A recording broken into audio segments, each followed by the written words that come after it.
Greetings and welcome to episode 33 of the Prometheus Project podcast. I'm your host, Richard Bist. Thank you for joining me on this exploration of creativity. While I try to use this podcast and my blog to discuss, various aspects of creativity, I find that one of the more popular topics with my readers and my listeners tends to be motivation. It's something that many of us struggle with, myself included. There are millions and millions of writers and artists and creators out there, and at some point, I'd wager the majority have dealt with motivation issues. But it's not as simple as just do it. That's like telling a depressed person to just be happy. There are a lot of underlying factors that can affect motivation. Diet and exercise, for example, can affect your energy level. Boredom, isolation, frustration, mental health. All these things and more can create obstacles and make us feel like asking ourselves if we really want to continue doing this. One of the biggest issues, in my opinion, is wondering if anyone cares about what we're creating. As I've mentioned before, most of us work in solitude, alone, tapping away at a keyboard, brushing paint onto a canvas, or maybe strumming a guitar in our bedrooms. But the problem with this solitude is that the stuff we create often isn't seen or heard. Speaking from experience, I wrote for years, decades, without really showing anyone what I was creating. It was a combination of embarrassment and lack of self-confidence. I was too concerned about potential negative feedback, and I didn't consider that I might also get positive responses to my stories. It's not easy to release what we've created into the world. It's like having a child leave home, or so I'm told. I don't have kids and my dogs aren't going anywhere. I'm the one that feeds them, and hey, they got pretty damn good here. But letting go of our work, sending it out to be read and seen and heard, is only the first hurdle. When I finally started to submit my stories to magazines and got some acceptances, it was like I got an adrenaline shot to my self-confidence. And sure, I received my fair share of rejection slips. But you know how I handled them? I put a corkboard up on the wall next to my computer, and I titled it The Wall of Rejection. I posted each and every one of those there. They were, and still are, reminders that I was trying. I find it motivating to know that even though the story was rejected, at least someone took the time to read it. And, that's better than nothing. Of course, there's more to this than just rejection and acceptance. There's also no response at all. And I still have stories out there floating in some weird abyss with all those missing socks and ballpoint pen caps. For me, however, I can live with not hearing back from a publisher or editor. That's just how it goes. I've been on that end of the process, and I know how overwhelming it can be. Hundreds of stories hitting your inbox and having to struggle to keep up with them. So, no hard feelings to the editors out there. But the biggest issue is not having an audience.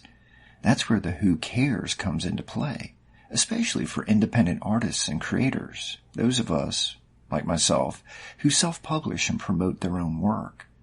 We don't have the resources of a publishing house, an art gallery, or a record company. We use social media, websites, maybe even walk the pavement going from door to door trying to get our work on a store shelf or hanging on a wall. It can be tiring and frustrating, and it'll kill our motivation, especially if we're an introvert and uncomfortable talking about ourselves and our work. I used to think I could simply let my writing speak for itself, but I found out that doesn't necessarily work. For example, if I simply self-publish a book and post it on Amazon or Barnes & Noble or Smashwords, it's more than likely just going to be lost in the millions of other titles out there. It would be sheer luck if someone found it and bought a copy. That's one of the reasons I created social media accounts and a personal website. I knew that I'd have to promote my work one way or another, and this was the easiest and the cheapest. And did it work? I think so. I've sold a fair amount of copies of both my short story collections, and that's not too bad. It's not going to allow me to write full time, but hey, that's okay. People are reading and responding to my stories, and that's all that really matters. But still, it's easy to slip into the whole who cares attitude when sales drop off. A couple of good months followed by a couple of dead months, and you can wonder if you should keep trying. A quick answer, you should. See, that's the thing. It's easy to get discouraged, to feel as if you're working in that proverbial bubble. Yet it's difficult to maintain a positive attitude about it. I think that's just human nature. Our creative output is a part of ourselves, so when people don't respond the way we think or hope they should, well, we take it personally. Now, I'm not sure how to change that, and I'm not even sure if we should. While the emotional and mental toll can be unpleasant, we don't want to be disconnected from the things we create. These things, the books, the music, the images we create, that's all personal to us. We're not necessarily bearing our innermost souls, but we put effort into it, blood, sweat, tears, little pieces of ourselves. Plus, well, we're proud of it. I mean, I'm proud of every story I've ever written, even the ones that will never see the light of day. I think it's important for artists to feel this way about their work. That's passion, and we can't lose that. But when we have passion about our work, it comes with the drawback of us having an intimate connection with our creations, and from that, we end up taking rejection or lack of interest as a personal affront, a double-edged sword of passion and pain. Of course, there are some artists who maybe haven't gotten to that point yet. Maybe you're still in the planning stages, or maybe you've never shown your work to anyone. Maybe you post on your blog or on one of the public writing websites like Wattpad, but no one has taken an interest, no hits, no page views. In those situations, it's easy to think that no one cares. It can make you feel alone, empty, unmotivated to continue. And I really wish I could offer an easy fix for that situation, but I can't. There's no magic answer. However, I can offer some perspective. First, keep in mind that there are literally millions of writers out there competing for the interests of readers. Millions of visual artists trying to get people to look at their work. Millions of musicians posting audio on various formats. Millions. So yeah, it's easy to get lost in the shuffle. That's why I said there aren't any easy fixes. If you're an independent artist, you're one among millions. And I'm not saying this to discourage you, I just want you to have some perspective. Coupled with the fact that you might be a bit of an introvert means you will have a hard time getting noticed. Just posting things on the web won't get you any attention. You have to draw attention to yourself. Wave a little flag around, jump up and down, make a little noise. I know, it's easier said than done. Hey, I'm an introvert at heart, but I found that interacting on social media is a useful tool. No face-to-face interactions. Hey, that's a plus. You can find communities online that can be beneficial, useful, encouraging. Of course, not every platform is going to be this way. There's a lot of toxicity online, so I'm sure you're well aware. But just as an example, on Twitter, there's a thriving writing community of both traditional and independent writers, all offering support and encouragement. We promote each other's books and blogs, we offer advice, we beta read each other's stories, and sometimes we simply have fun interacting. For me, it's a great place to ask questions, offer personal experience, and feel like I'm helping others while they're helping me. I'm sure there are other places you can find, not just for writers, that will give you some of that support that you're missing, that you need. The other thing to keep in mind regarding perspective is that you have to change the way you think about your art. What I mean is, and I've said this before, you can't create for an imaginary audience. You can't create a story or a painting or a sculpture thinking about who might see it and who might like it. First, I think that ends up making us too self-conscious about what we're doing. And that means we aren't being honest, aren't being true to our vision. And you can't have that. Also, it means that we're too worried about accolades and recognition. That should never be the goal when we're creating. To me, that line of thinking pushes us away from being artists and into the realm of commercialism. Sure, we'd all like to make money off our creations, but it should never be the end game. The main point of being creative is self-expression.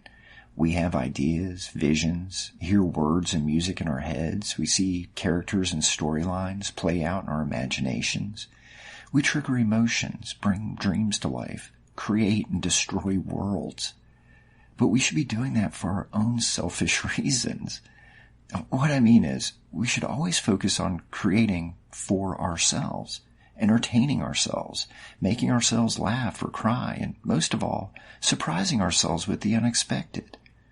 We shouldn't worry about what others may think or say or feel about our art. We should only care what we, the artist, thinks and feels about it. The big question, who cares, should have a simple answer. I do.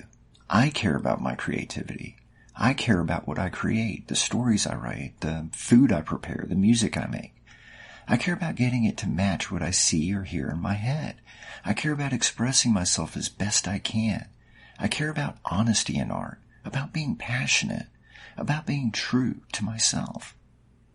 What I don't care about is what others think. I'm not worried about whether or not people will read or like my stories. If they do, hey, that's great. I'm flattered. I'm honored.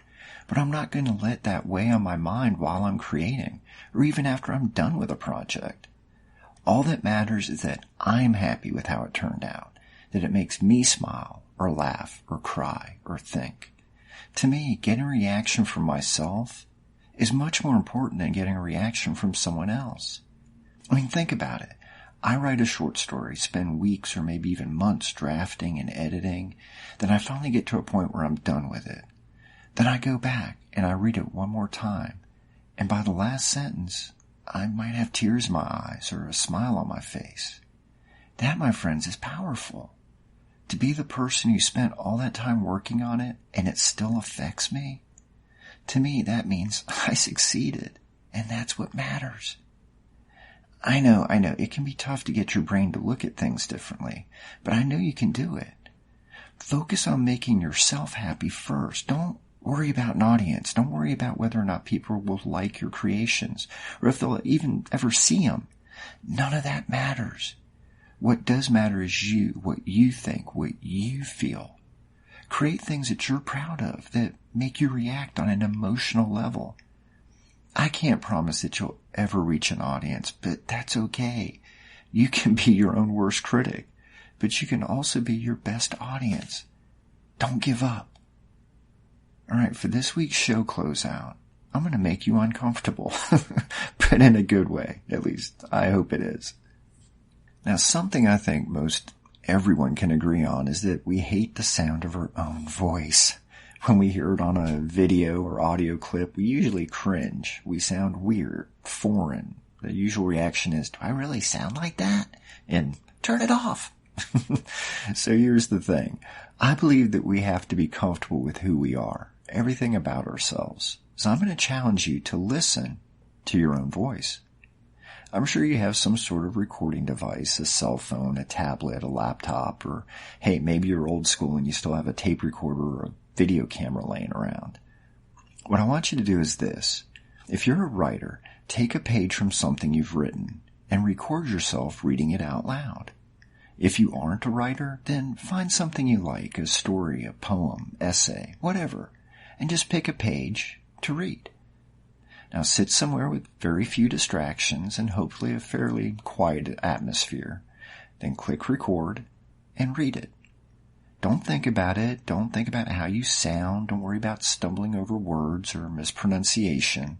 This is for you and you alone. And of course, it should only take a couple of minutes to read a page, even less if it's a poem or something shorter.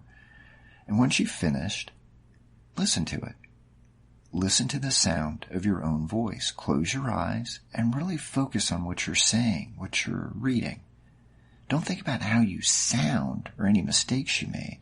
Just focus on the words. Will it be easy? Probably not. Will you feel like cringing? Possibly. The point here is that you're going to do this for yourself and no one else. Just like your creative output, this is something you're doing for an audience of one. You. Keep this in mind the next time you work on one of your creative projects. Focus on you. What do you want to do? What do you want to create? What makes you happy? You're all that matters when it comes to your art.